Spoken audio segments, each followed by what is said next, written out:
today's goal is to try to hit 59. I don't know if we're going to achieve that, but we're going to see what we can do. We do have 3 of the 4 towers controlled. The only one missing is the south tower, which is Crown Guard. Unfortunately, we don't actually need that regarding completing our quests. But I think it's worth capping it for the sake of getting 2% bonus damage to undead. But I guess the mobs we're going to kill are... I think they're largely or entirely beasts on this episode. We're going to be working on, like I said kind of last time, it's going to be fairly... I don't know if the word is dry, straightforward episode, something like that. Where we're going to mainly be focusing on killing a lot of hounds. It's actually a pretty long cap to get this, but we'll go ahead and do it. I think it's worth it. So we're going to mostly focus on Plaguehound Runt, Plaguehounds, and Plague Bats, which I thought that would be. But that's a Putrid Gargoyle, which those... Well, gargoyles are undead at least. There's actually a weird, lack of mobs out here. I'm kind of just throwing my cursor around it here. I don't really see a lot. The Horde lost the tower. Yes, I know. Down here, they're kind of mentioning that. I used to use Tiny Tip. Do I still have anchoring? Frame anchor. Cursor. Yeah, I don't know why this was disabled, but I like this a lot more, having Tiny Tip anchor. So it anchors my tooltip to my cursor. I like that a lot, instead of popping it up in the bottom right, which I find a little somewhat inconvenient. Not awful, but I prefer it this way. Let's go ahead and rebuff while we're hanging out for a moment. And of course, get out our pet. We're really full on stuff. I guess I will need to take a trip to Light's Hope, or I'll need to hearth over to Light's Hope soon. Okay, we've got our buff. Let's let it take a few extra seconds. I really still need to cap these top 2, but haven't been able to, so it's okay. Alright, let's kind of move towards... We already got our grub meat. Let's kind of move towards Tirion. And along the way, we're going to kill every mob we can that is related to our quests. With the goal being to turn in our carrion grubs. Oh, these guys fear, that's annoying. Well, so, I've mentioned this before, I could fear ward. I'm a dwarf priest, that's my racial ability, one of them. So able to fear ward things, which is really cool. But I have to be in... I can't cast it in shadow form because it's a holy spell, which basically makes it useless for me because it's not worth the mana. It's really not worth the mana to swap between these, unfortunately. So I'm just gonna get feared a bunch because it's really not worth it. It costs so much mana. Shadow form is almost 600 mana, 560 mana. And then Fear Ward itself is another 100 mana. It's just too much to make it effective time-wise, I think. What do I have for... Okay, I got my 6 demon bag up. Let's cast that. Got a Frostbolt. That's pretty cool. But anyway, so buckle up, folks. We're going to be killing a lot of plague bats and hounds today. Not thrilling, but, you know, productive. I'm not going to complain. We're getting 500 experience per kill, and we need around, 55,000 experience to go. So quite a few of these would have to kill. Actually, it's going to be like 100 of them we'll have to kill, but that's okay. We're not going to kill 100 of them, we're going to kill 30. We're also looking for more of the Darkshire Spirits, the free. They may be over here, some of them, but I'm not totally sure on that. But yeah, so we'll hit maybe today we'll hit 59. We'll be very close if we don't hit it. Our bags are officially full. Okay. Well, given that... Oh, the horde is taking... Oh, there's a horde nearby. Interesting. That's kind of scary. I don't know if I want to really aggro onto that guy, or you know what I mean, like attract that horde fellow.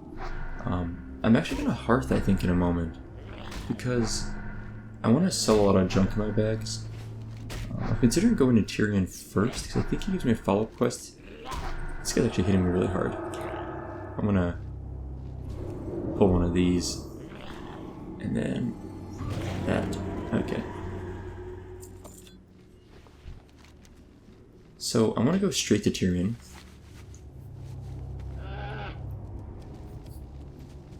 And I'll show you why in a moment. We're going to skip all the mobs along the way, because my bags are full. I want to clear out some space. Hey, there's our Duskwing, a big named mob you get after killing, or a target to kill after completing a couple more quests involving plague bats. I think this plague bat quest and maybe one more plague bat quest. There is another Blood of Heroes, which we're certainly not going to be messing with, because you may recall a few episodes back we had our fun with that. Since there is a horde actively taking that tower, I'll leave it be, I think, for now. Like I said, I don't really want to go back and fight anyone right now if I can help it. But yeah, so I want to go clear my bags, but first I want to turn in this quest. I think the follow-up from Tirion might be to kill some higher level worms, or grubs, or carrion grubs, whatever they're called, in the northeast of the zone, which is where we're going to kind of be roughly located. So it'd be nice to be over there and just be able to do that quest at the same time. And we also, when I go over here, I probably will just quickly wrap up the Darashire Spirits quest, because we're right near, we only need 2 more. So we can probably go up here, kill a couple mobs in this area, and come back and turn it in real fast. So that won't take very long. So I think that's an efficient use of our time.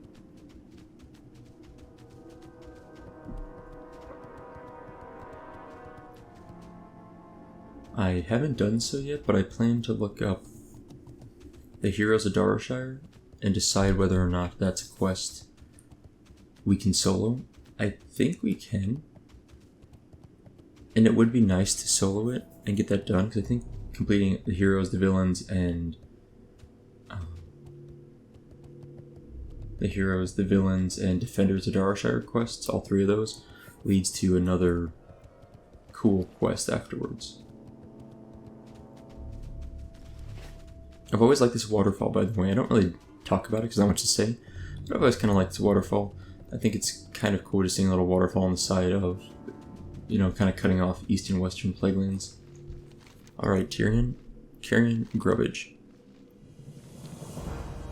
No follow-up. Okay, so I was wrong. I thought there might have been. It might be once you complete all of the quests there.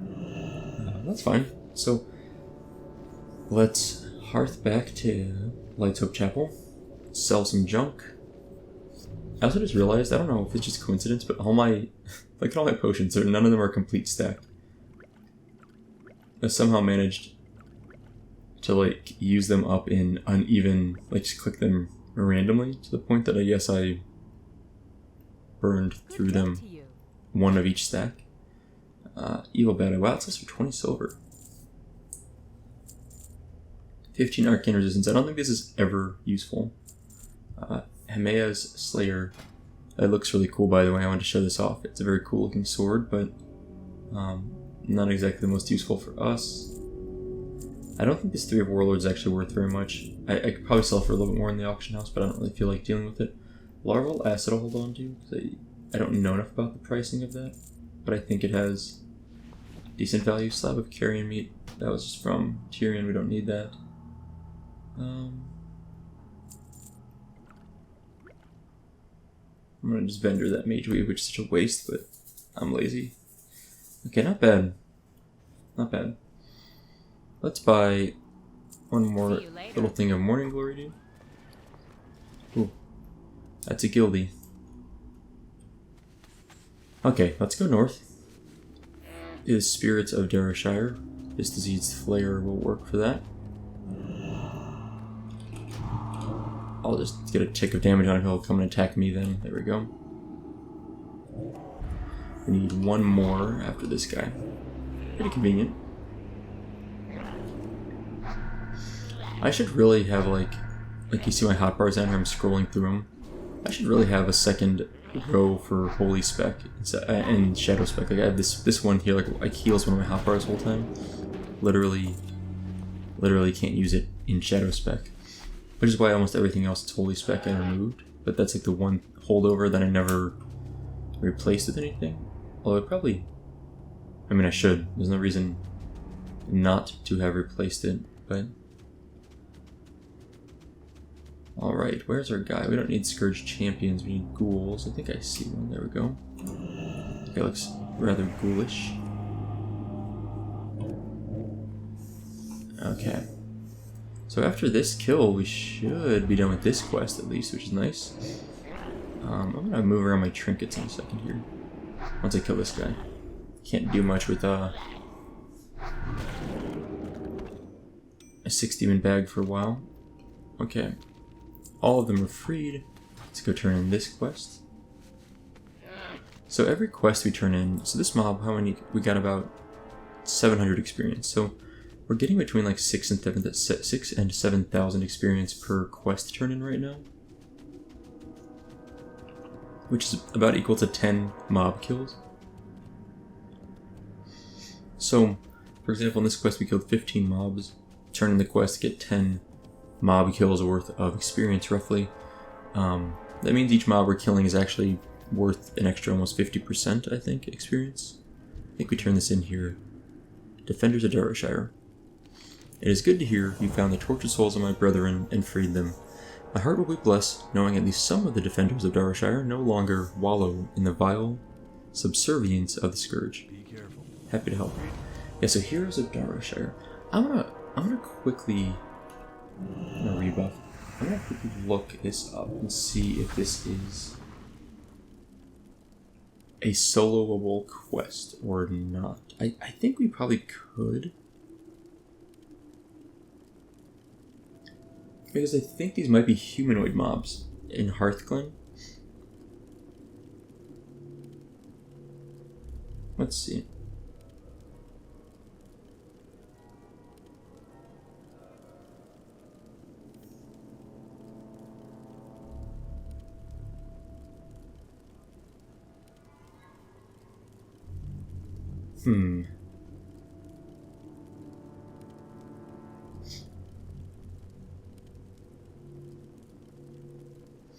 And there's another quest called Scarlet Subterfuge, apparently. Where do you even get that quest from? I don't even know how this starts. That would apparently allow you to walk in demon dogs. Ah, okay, so maybe we will worry about doing this quest, but I want to... Okay, so here's the deal. Basically, the quest that I just turned in, Defenders of Darashire, does not have to do with the quest chain as far as I understand it. Instead, if I do the Heroes of Darashire, which is Devil's, Libram, and Redpath's Shield, which we have already, if we complete that quest... it opens up another follow-up quest for us. And it's a pretty long quest chain we're actually working on. I didn't realize how long that might be. It doesn't seem like it seems like it is soloable, but if you complete a different quest called Scarlet Subterfuge, it gives you an item that allows you, apparently, to walk around Hearthglen without being flagged as aggressive, or you'll be basically neutral to all the mobs, which sounds great. But to do that, you have a long quest chain from Miranda the Hag. And that chain actually starts from... to get that chain, starts from Tirion Fordring, who gave us the Demon Dogs quest that we're working on right now. If we complete the Demon Dogs quest, there's a quest chain that's like 6 or 7 quests long. And that quest chain is what leads to the Scarlet Subterfuge quest from Miranda, which makes us apparently neutral or friendly with the mobs in Hearthglen, which would then make the Heroes of Darashire much easier. Does that make sense?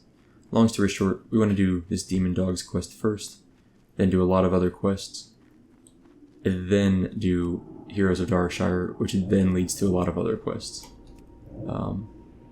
We need quests anyway. We got a ding, right? Everyone's got a ding. So, I think that's a reasonable approach to take, if not a little convoluted and complicated. And I read that all in, what, a minute? So sorry for the radio silence while I was reading, but I didn't spend a lot of time on it, so I'm not totally sure if I got all the facts straight. But I'm hoping so. Anyway, this will be our last of the normal plaguehounds we have to kill. After this, we need how many more? 19 more regular plaguehounds. We already killed the 5 frenzied plaguehounds, I think the last episode. Up here, they were in the north, generally speaking.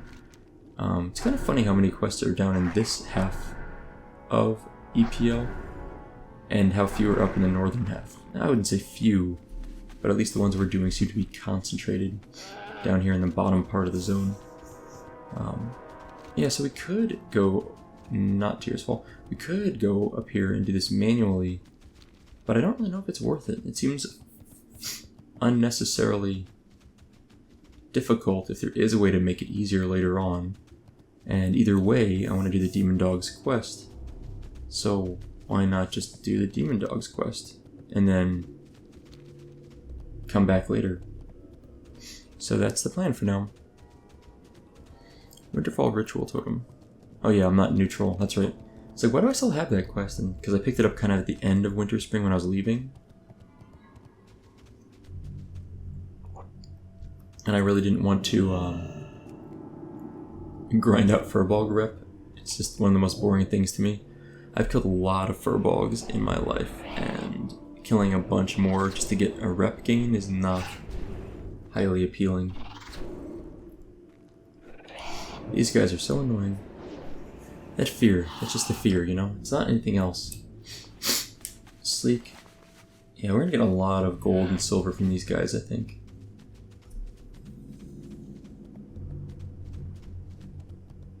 Lake Mereldar. What a weird little lake. Just, there's a quest out there for Horde, I think? Maybe for both, but I know for Horde there's a small quest that involves killing... Oh, is that our little guy? Yeah, it is. Cool. Get this guy. Oh, so today is Saturday, and this video is probably not going out for like a week.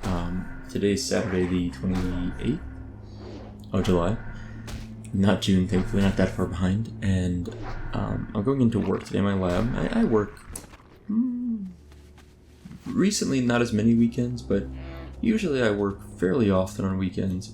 Is this gibbering ghoul? Okay, thought it was a named mob. Fairly often on weekends, but today is like a big day in my lab. I'm going to be in there for a very large experiment. A few months back, or over the last year, I had students working with me. There were rotation students, we call them. These are students that are new grad students to the department, and they are trying to find a lab to join permanently. We work in a microbiology infectious disease department, for people that don't know, and these students, they're accepted into the graduate program. They're working on their PhDs, but they haven't been placed into a specific lab that they will spend the next 4 to 7 years in completing their PhDs. So they rotate into 2 or 3 labs to kind of test them out for about 2 months each, and then at the end of those rotations, which takes about half a year, they decide on the lab they most kind of mesh with, most enjoy being with, and assuming that lab has funding for them, they will stay in that lab permanently. We had 3 students rotate into our lab, and we had 4 students rotate into our lab this last year, from September to May. 3 of the 4 ended up working with me because my advisor thought I'd be good working with him. Which I like working with students, and I kind of volunteered for it in a sense, but they're a huge time commitment too. Anytime you're training someone right, it's a huge time commitment. I went ahead and popped my trinket shield. Figured I might as well put that to use, and it's basically like a free heal in a way. Every 30 minutes, so not the most useful, but at least it's 350 to 650 health, or damage reduced, I should say.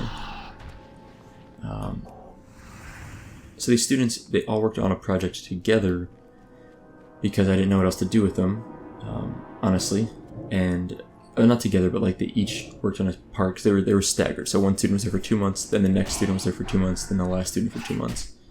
So the project was for them to look at we have two different collections of what we call clinical isolates, or clinical bacteria.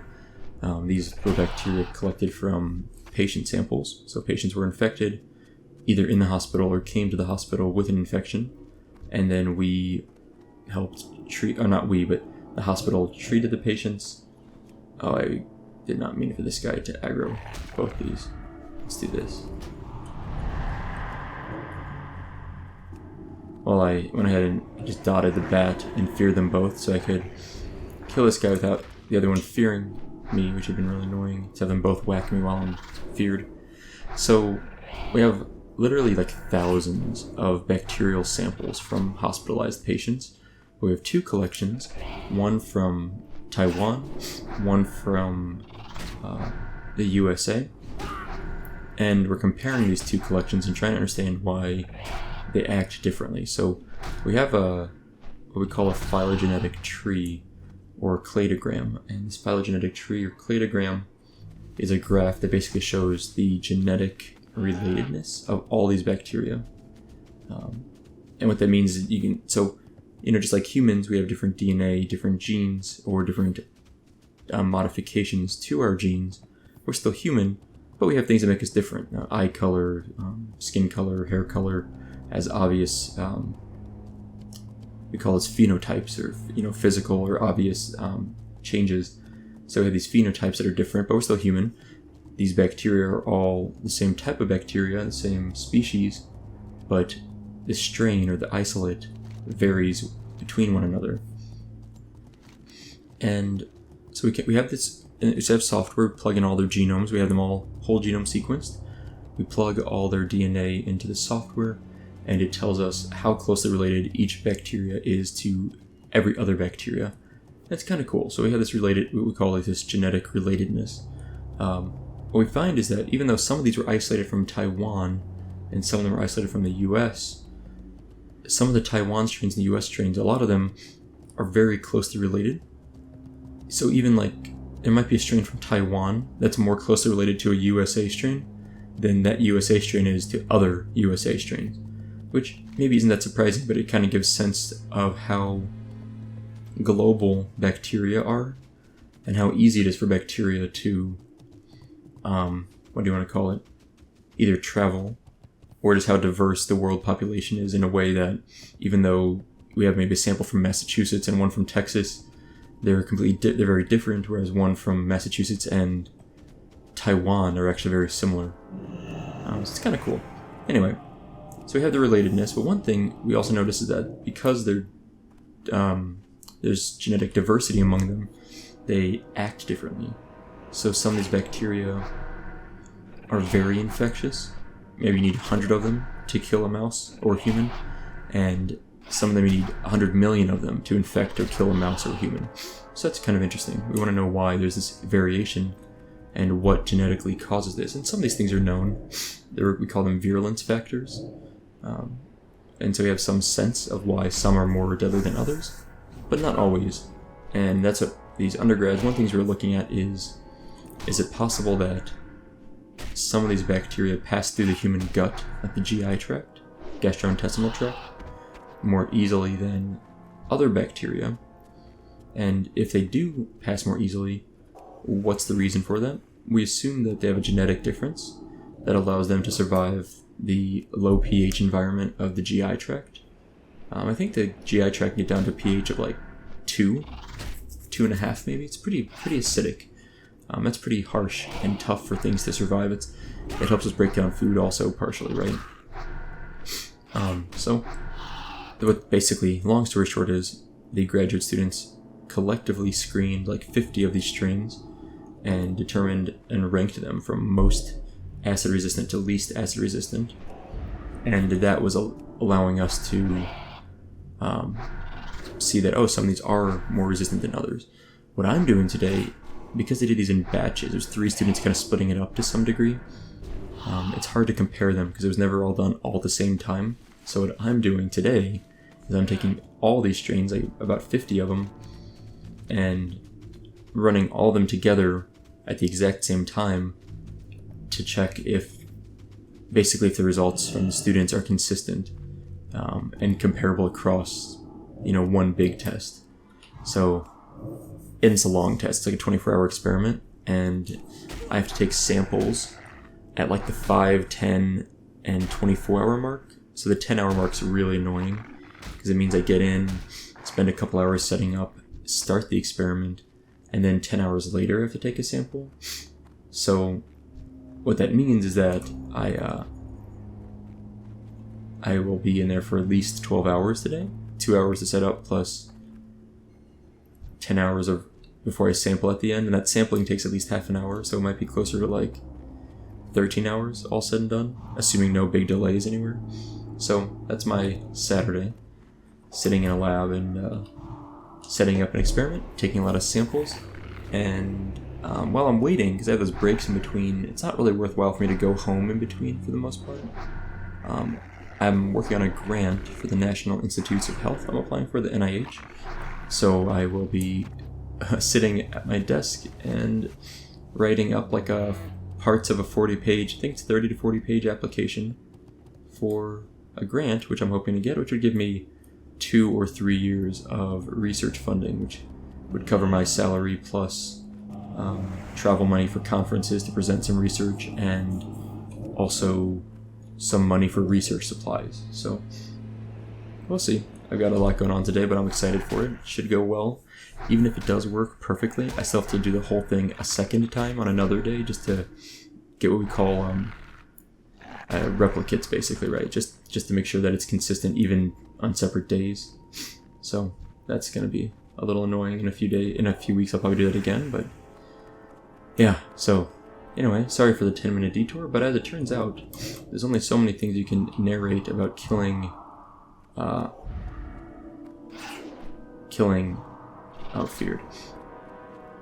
plague bats.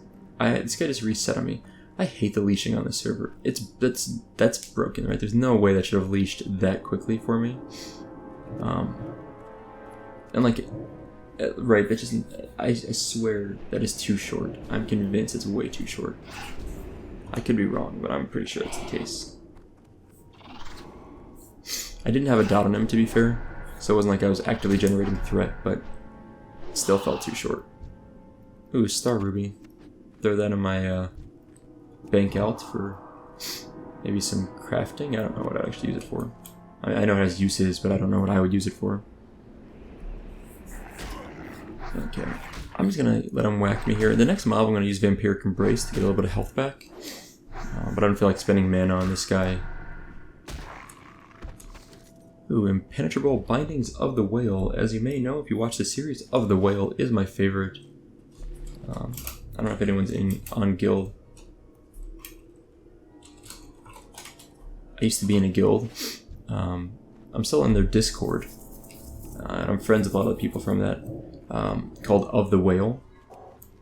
I forgot to use my Vampiric Embrace. Of the Whale was one of the best guild names, first of all, I've ever experienced. Its main guild is called the Verses, but Of the Whale is like the alt guild, or low-level guild. Of the Whale was a really nice guild on a PvE server. Probably one of my favorite guilds of all time that I ever spent time with. That and Versus, and together they were great. And one of the things in the guild was like, it was a joke, but they always joked that you would get booted from the guild if an Of the Whale gear dropped and you didn't link it in guild chat and then you like yell out whale. It was just like a thing. Anytime you saw Of the Whale gear, you had to link it in chat, which was, I thought, kind of fun. That stupid hound, runt, whatever, just resisted my Vampiric Embrace. I hardly ever even use Vampiric Embrace. And that jerk.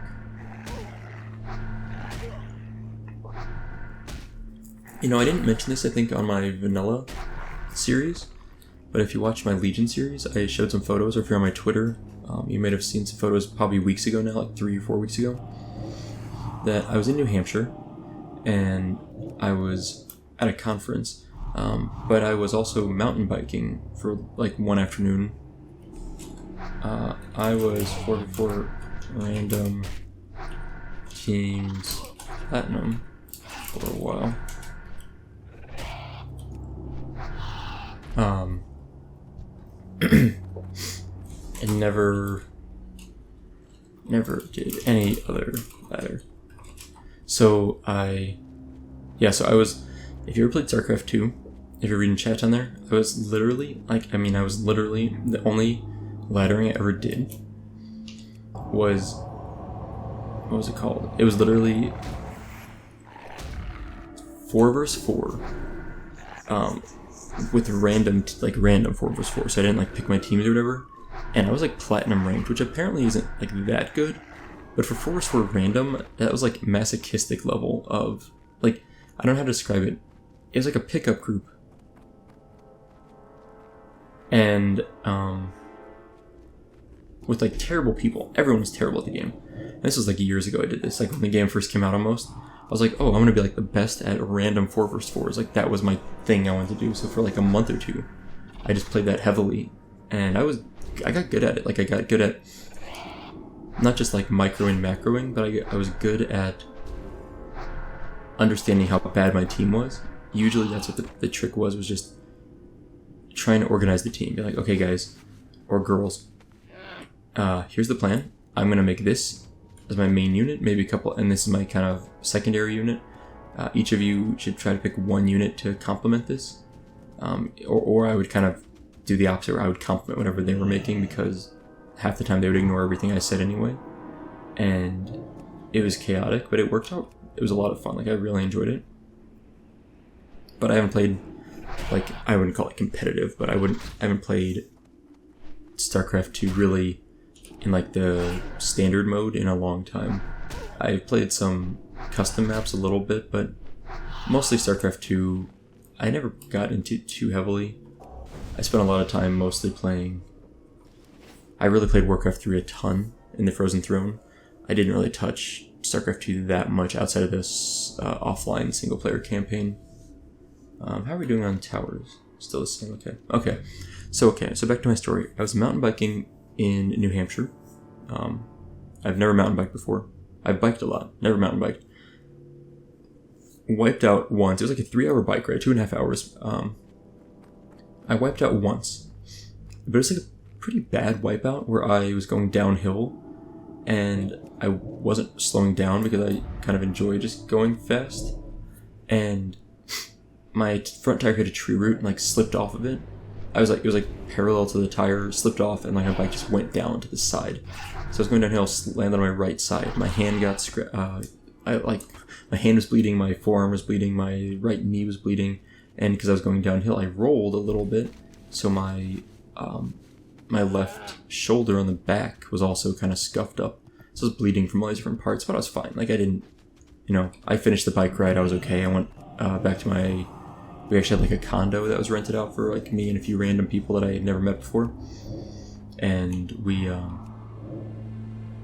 showered, soaped, and like kind of washed everything off, cleaned it out well, got all the dirt out of my wounds. And my roommate happened to have antibacterial spray. Apparently he had had surgery somewhat recently. He didn't say on what. And they gave it to him just in case he needed it, but he never used it. So I did some like antibacterial spray and everything. I was fine, totally fine. However, I have like a few like wounds from that still. I still have like my hand, you can still tell it's a little discolored it's like a dime-sized discoloration where the scar was. My forearm still is a little bit discolored, has a little bit of a scab still, and my knee's got like a little scar on it, but not too bad, However, my shoulder, I realized my right shoulder is like stiff. Like my range of motion is like slightly, I'm stretching right now if I sound different. My range of motion is slightly reduced for my left shoulder now. I can't pull it backwards quite as far. Not by much, but just a little bit. And I also used to be able to crack my shoulders. Like I could, on command, like kind of, I don't even call it like dislocated or not exactly dislocated, but I could crack my shoulder easily. My right shoulder I can't crack anymore. It's just, it doesn't crack. Which is probably fine, but I just noticed as one other change. And so let's put my 60-man bag back, since we'll be able to use that next. Yeah, so I don't know, it was a little weird. It's not really an injury, it's just slightly reduced range of motion. I think it might just be, honestly, I'm guessing, is that there's a little bit of scar tissue, because I hit it pretty hard. And my expectation is that I got a little bit of scar tissue that hasn't gone away, hasn't healed fully, and that'll kind of break up over time, is my guess. But I'm not a doctor. Well, I always make the joke, I'm not a kind of doctor that helps people, so I'm a PhD, but not a medical doctor, right? So I don't help people. That's always my joke. Anyway, sorry for all the story time this episode, but really, there's only so much we can say about killing 20 plaguehounds and 30 bats, which is kind of ridiculous. But on the bright side, we're only about 25,000 experience away from leveling up, which means, and we'll get about 11,000 experience from these 2 quests, I think. So we're pretty close to leveling. I mean, it's pretty close. I want to go back this way because I think there's not any plague bats up along towards Tirion. I know there's runts, but not plague bats. So we're pretty close to leveling, which feels good. I'm excited to hit 59 and excited to... I really am excited to hit 60 on this tune because I am expecting to be able to do some high-level content on him. The skilled raids frequently. They do multi-core, whatever, everything all the way up. I'll need to get it tuned, but it should be... The attunement for multi-core is easy. And Nixie is a little bit more annoying, but multi-core is pretty easy. I may do some of that attunement off camera just because it's just to speed up the process of getting attuned, but we'll see. It's going to depend a lot on my schedule and when the guild is free to do things. But I'm really anticipating being able to do more on this tune than on my Orc Warlock, which I didn't ever go into a lot of detail. It was honestly very just coincidental, but literally, I hit 60 on that Orc Warlock, took a break. I was like, okay, I leveled, I really enjoyed that. I'm going to take like a week or so off from playing vanilla. I'm going to use this potion, by the way, because I've got so many potions, I've had them forever, that I'm just going to use one. And get rid of that stack. So, it had been... It's the same mobs I just killed, I think, right? Like the same pair. So, what am I trying to say? I was like, okay, I want to take a little bit of a break from vanilla. I want to play Legion a little bit for a while and do some leveling there. So I took about a week or 2 off from my Orc Warlock, right? Maybe 2 weeks. I decided that I was going to come back to him, but I wanted to start up another leveling series. I really enjoy leveling, so I wanted to come back to this tune, which I had started for a while and kind of gave up to go back to the Warlock. So I came back to this guy. The day I published this, literally the day I put this, I recorded on like a Monday, published it on YouTube on a Tuesday. On that Tuesday, the server that my Orc Warlock was on basically got shut down because of all sorts of garbage related to bad management and stealing from donations from donors, etc. I don't really know the full story. It was just a big mess. And so, okay, so it's a big mess, right? So I was like, okay, so the server went down for a while. I couldn't even play the Orc Warlock if I wanted to. And then it like split into like 2 different servers. Some of the staff went to their own server, some of them went another way. My tune is technically still out there on one of those servers probably, but it honestly like really soured me on playing on that server, on either of those servers, to the point, nice, I got him with a Frostbolt. I'll take it. Like a 16 bag up? Yes it is. And it made me kind of really not interested in, did it resist my, there we go, I was like, it resisted my Shadow for Pain. It made me lose a lot of interest in playing the Orc Warlock, not because I didn't love the Warlock, but because of the server itself being shady, basically. I don't know what you want to call it. It's having a lot of issues. So, ultimately, I haven't touched, that's why I haven't played that Warlock since then. I actually don't even know if I can get it hold of my tune anymore. It's probably been hacked, because I heard the password, the hash list was leaked multiple times in those servers, and I think I changed my password once in there, but I don't know if it kept up with all the changes that probably were needed, so I wouldn't be surprised if it's been hacked by now. It's a bummer, but, you know, it is what it is. I did not mean a powered shield. I guess I'll take advantage of that by killing this plague bat as quickly as I can, or pulling it as quickly as I can. So, but this tune, this server's been around for years. It's very stable. this tune I'm very likely to actually play at 60 because the server and the guilds on the server are still around and still raiding, and the server probably won't have any problems.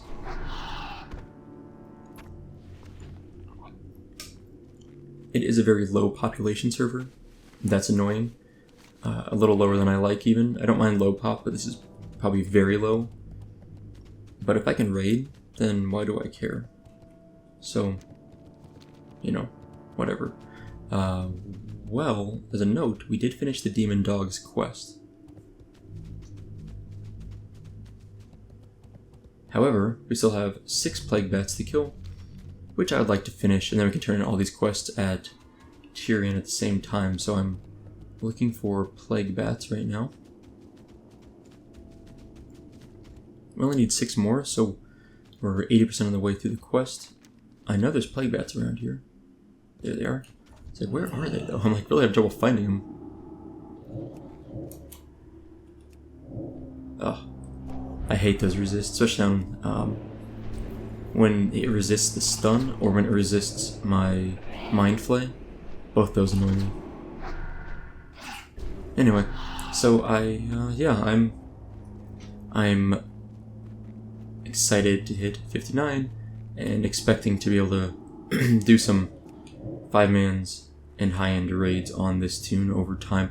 I do need to coordinate that with my guild. It's a bit tough. They're a European guild. They're really nice people. They speak English in guild chat, etc.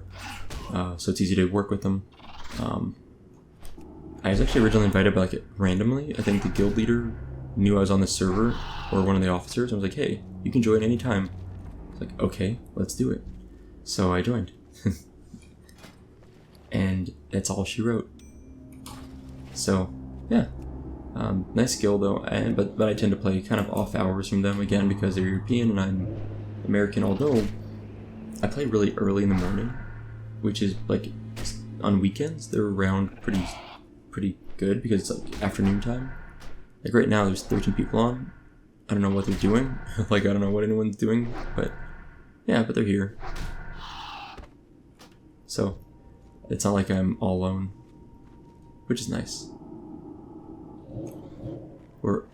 I'm so close. 3 more bat kills. These are long quests. I mean, these are really just slow quests, but it's kind of nice because, you know, I've got the rested XP, so if I'm going to do a quest like this, I want to do it with rested XP. It's terrible to do these quests without the rested XP, in my opinion. Maybe not terrible, but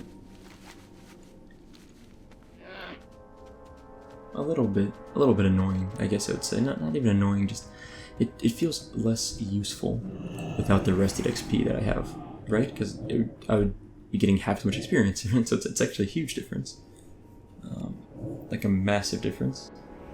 This bat got wrecked by me. If you didn't know, I have Shadow Weaving as a talent. That's what this little debuff is. It adds 3% damage per stack. Yeah.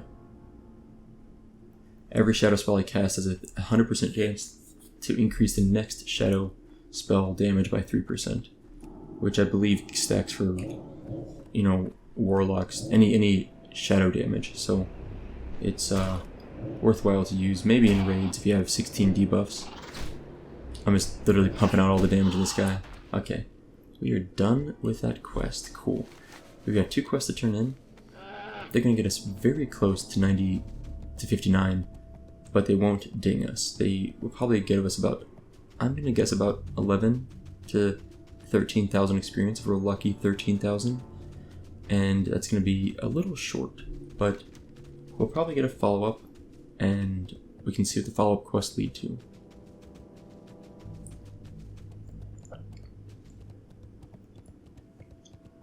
I already mentioned it, but I'm pretty sure this should be a follow-up quest that eventually will lead us to Agatha? Something the Hag, I forget her name. That's that little gnome that I think we ran by once. Over here. Right around here. She's near Marlene. Is that Marlene? So this is Marlene Redpath. Right here where this intersection is between these 4 points, I guess. That's where Glinda the Hag, what's her name? I don't remember. that's where she's at. And honestly though, I don't know if we can do her quest line. It might require us to go into a 5-man first of all, which we'll need a group for, which we could do, but we just need to find a group. But I just don't know if we can do anything solo. How's my Hearthstone? Yeah, 23 minutes, right? So at 59, what are we gonna pick up? I really like maxing out Shadow Reach, 20% bonus range overall. And then at 60 we have 1 talent extra. I should probably really be getting like improved Vampiric Embrace, because that's honestly a really good skill. But I've been lazy about it. Or more powered shield improvement. I don't know, there's a lot of options. Alright, let's talk to Tirion. Blood-tinged skies. You are a shining example of decency, dwarf. It has been long since I have felt the blood of heroes pump through my veins. Your acts of bravery are uplifting. 5,800 experience. And Demon Dogs. Well done, Soupa.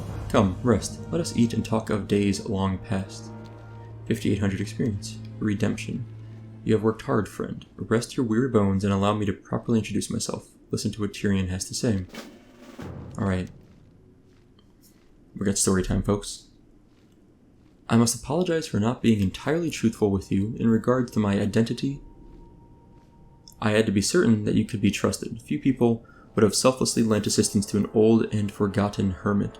You have proven yourself as one of these people, a person of integrity and honor. Thank you, Tirion. What of your identity? My son, Talon, was only a child when I was found guilty of treason and banished from the Alliance to live a life in exile. I chose to remain here so I could watch over him, to somehow ensure that he would grow up an honorable man. As I had hoped, he took my place as Lord of Mardenhold, but in a cruel twist of fate joined the ranks of the Scarlet Crusade. He is now their High Lord, dwarf. That is terrible. Indeed, the Scarlet Crusade are an aberration of the Order of the Silver Hand. You must believe me, dwarf. Talon is a good man. He needs guidance. He needs to remember. Remember what it is to be noble and honorable. I know that in his heart he knows what he is doing. What he does is wrong. Will you help him? Will you help him remember? I will, Tirion. Quest complete. Let's see how much experience we get for this. I bet it's very low. Please, friend, sit and hear my tale. Yes, I did that. The Fordring redemption will be a difficult task. Are you prepared? 575, yeah.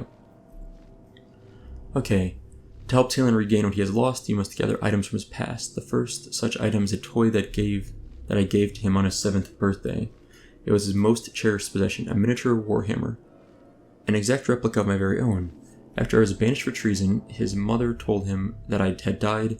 He was taken to my false grave at the Undercroft, where he buried the hammer along with my memory forever. You must venture to the Undercroft and recover Talon's hammer. Okay. I think we were already down here once, right? Where is this? Yes, right. Okay, I knew we had been over there recently. Let's rebuff. Let's fully rebuff.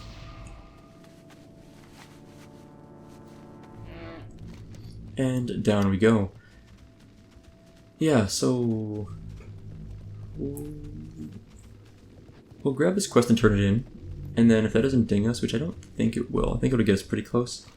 We might have to kill a few mobs down here anyway, so it might actually be enough. We will make sure that we ding via I'll kill a few mobs, and I'll go back to Tirion, turn this in. If it's not enough, I'll just whack a few mobs there to hit 59. And then that will be the penultimate, which is a word for second to last, the vocab word of the day. That will be the penultimate level up. And level 59 to 60 is the final level up, of course. I'm excited to hit 59, but it's not a huge difference, but I do like the extra range on these shadow spells. I've been enjoying that. And I do wonder exactly, what do I want to spend my last point on after that? And I mean, first of all, Unbreakable Will was probably a very reasonable thing to consider. Like 15% chance to resist stun, fear, and silence. 5 points in that, pretty cool. Probably a good PvP skill. For PvE, maybe not the best, but useful. But I obviously didn't spec into it. I'm either going to put 1 more point in improved powered shield, 1 point in improved vampiric embrace,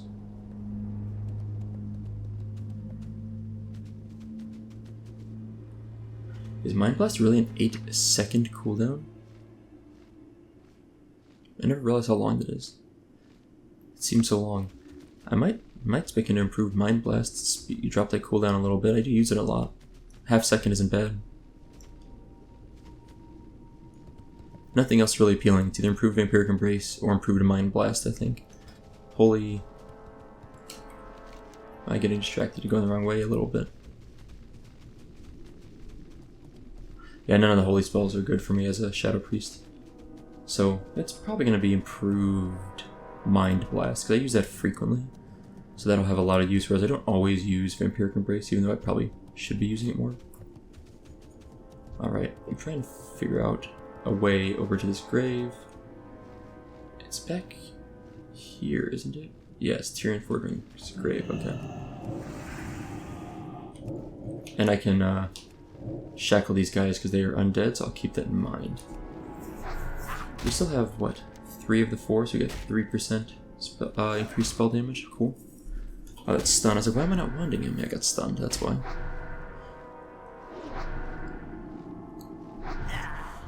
Cool. Dead. I'll get this one next.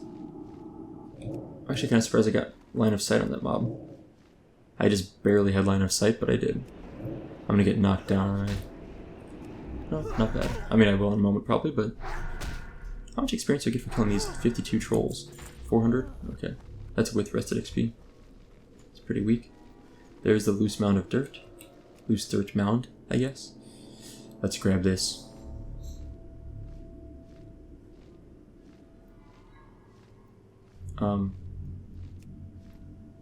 Why did that do nothing? Am I missing something on this quest?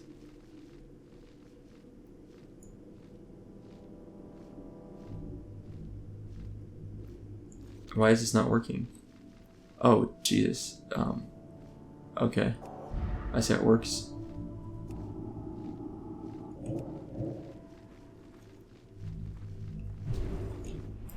Each time I click that, summon another person, which is unfortunate. I need to get out of here. I definitely messed that up. That's so bad. Okay.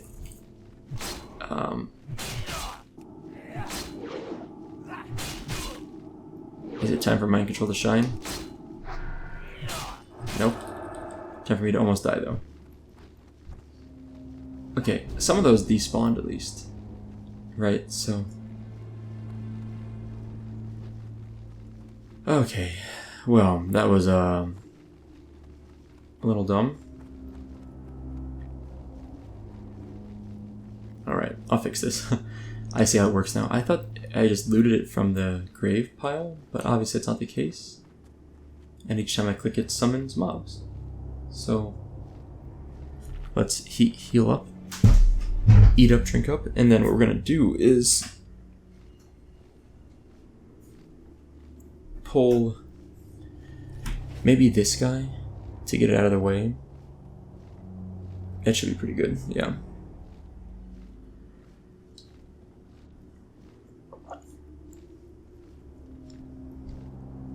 Okay, let's start pulling this, and then I can just AoE fear and nuke down those. If I only have 3 mobs, I can really nuke down the 1 pretty easily, I think. It's not a big deal. The problem was when I had 6 or 9, I don't know how many I summoned, but I clicked it at least twice, if not 3 times, and that was a problem. This stupid curse. Scroll of protection, I'll take that.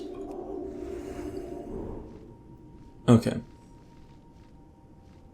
Yeah, I think I'm ready for this fight. Okay, let's click this once, and then back up. That was... How fast did it spawn? Oh, it's pretty slow. I mean, there he is now, but...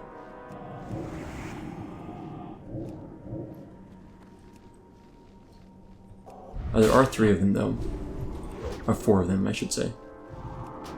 This guy does have a lot of health, so I didn't nuke him fast, because this could be pretty bad.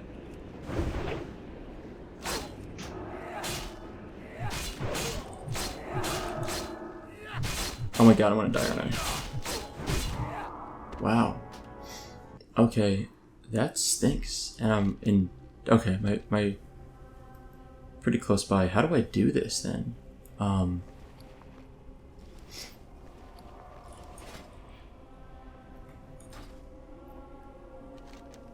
I wonder if I can just pull that guy separate from the rest in some way? Maybe I should just mind control one of them. I don't think it's going to work. I have a feeling if I mind control one and get in a fight, they will despawn. Like, I think if you leave combat with them, they instantly despawn. So how do I do this?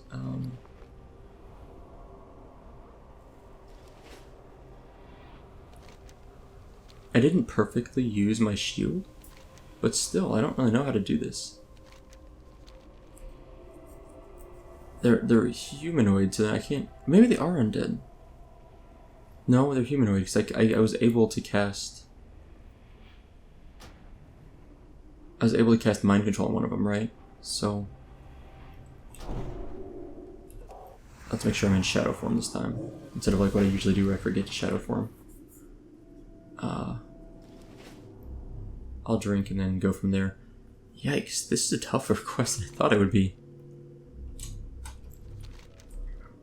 I'm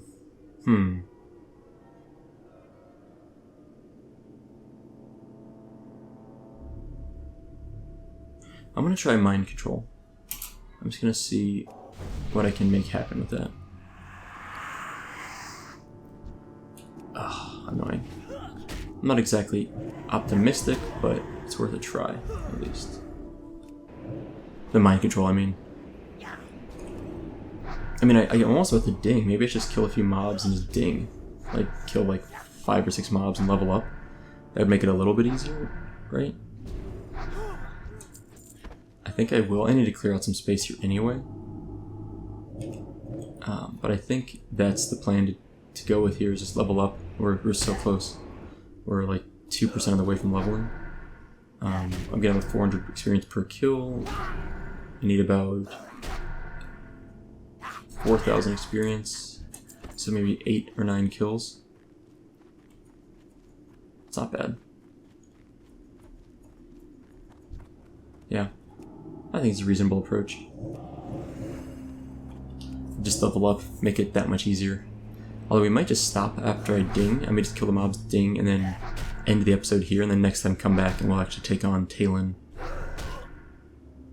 Or the ghost of Talon, whatever it is. Let's try this.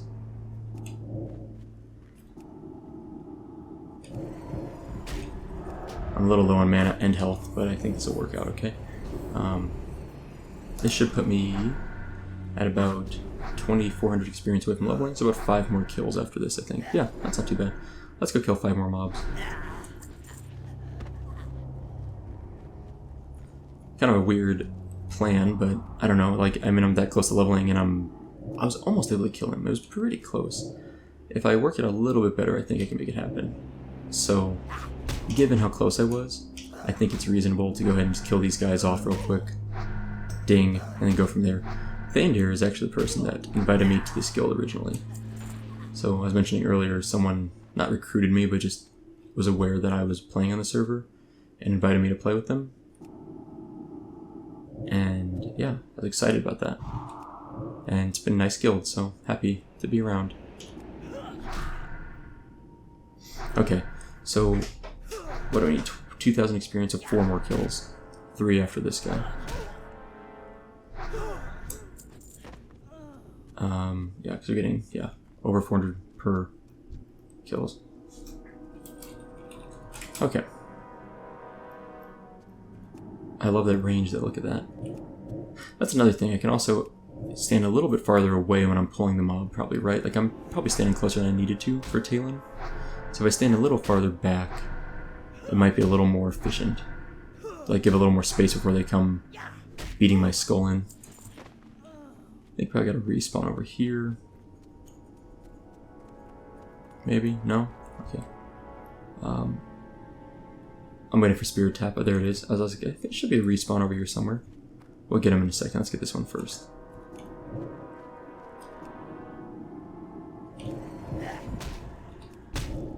Oh, he knocked me down as soon as I started casting. Sad. Out of mana. Alright, one more kill, folks, and then we hit 59. I do love dinging for 60 in, like, dramatic fashion or some kind of fun way. So I haven't decided how I'm going to hit 60, but I'll find something that'll work out. Let's wait for Spirit Tap to max out, or to run out.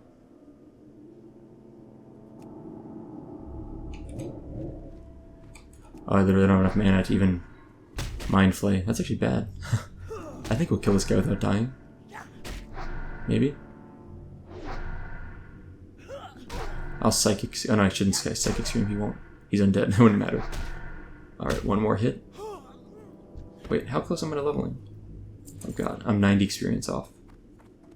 I was hoping that would ding me, and then I would not need to heal at all. But maybe I was a little mistaken on my math. Not in line of sight, okay. Not in range, okay. Alright, fine. We'll kill this guy instead. I just need some line of sight somewhere. I'll shield. This way I'll feel safe. So we hit kill this mob, we'll ding, we'll get full regen. I can also use a potion. I can use a healing potion. I should keep that in mind when I'm fighting Talon. I can heal potion. I think my trinket's available now. I can trinket. Trinket plus heal, potion, plus fear, plus proper shielding. I think this should all be functional. Plus a little more range. On Shadow Reach. Okay. Make sure I've got Wither Touch is about to disappear, that's good. All right. Am I gonna try this again? Let's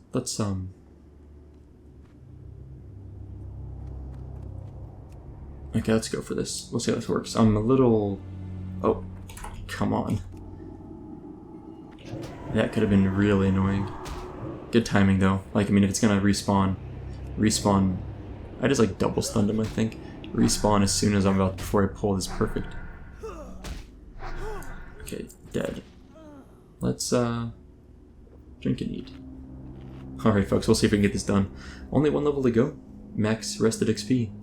So, about 200,000 experience total, which isn't so bad. I guess we should kill this guy too, don't we? Well, no, I think I'm okay. I don't need to worry about him.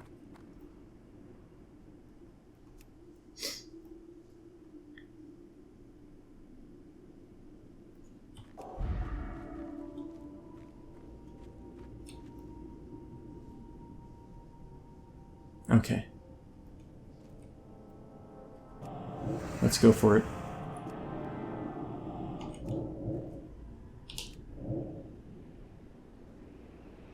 I'm gonna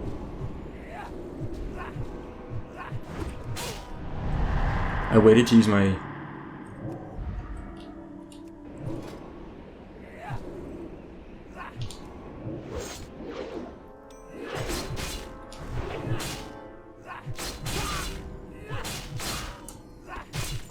Got it.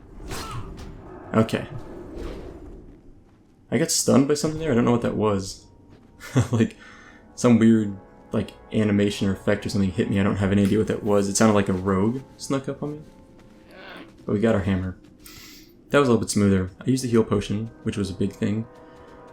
I also timed it out better. So one thing I did that was a bit better, I think that time is, I didn't spend fear right away. I waited until my first powered shield got knocked off, and then I feared. Because it's a waste to let the shield tick down. There's no reason to do that, right? Use shield, wait for the debuff to disappear, so I can recast it whenever I need to. Then pull the fight. Then once I'm in the fight, wait till shield is almost done, then AoE fear. And then recast shield while they're feared. I was a little bit hesitant. I should have cast fear a little bit faster, but basically cast fear as soon as the... basically cast shield again as soon as the fear is cast. And then I use the heal potion, and then I just basically spammed nukes on him. And I think that's kind of it. I don't know what else I did. I didn't really do a lot of positioning or maneuvering because there was kind of another mob that was spawning nearby, as you saw. And thankfully I was in shadow form. I did not forget that. So I'm going to go up here and turn in our quest, and then we'll call it a day.